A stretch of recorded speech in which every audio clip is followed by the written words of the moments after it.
Čau! Te man ir HTC One V tālrunis. Ja iet runa par šo tālruni, tad viņš mums ir pieejams melnā krāsā.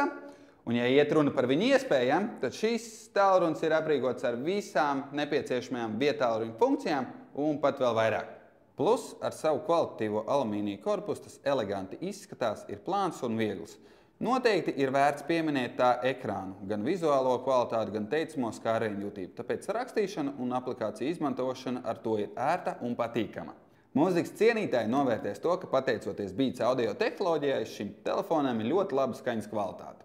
Neatpaliek arī vizuālās iespējas. Tam ir 5 megapikseli fotokamera un augsts izšķirtspējas video kamera, lai veidotu nopietnas bilžu un video galerijas, ko iespējams glabāt turpat telefonā. Ja nepieciešams, tad jau pie esošās iebūvētās 4 GB atmiņas var pievienot arī atmiņas karti.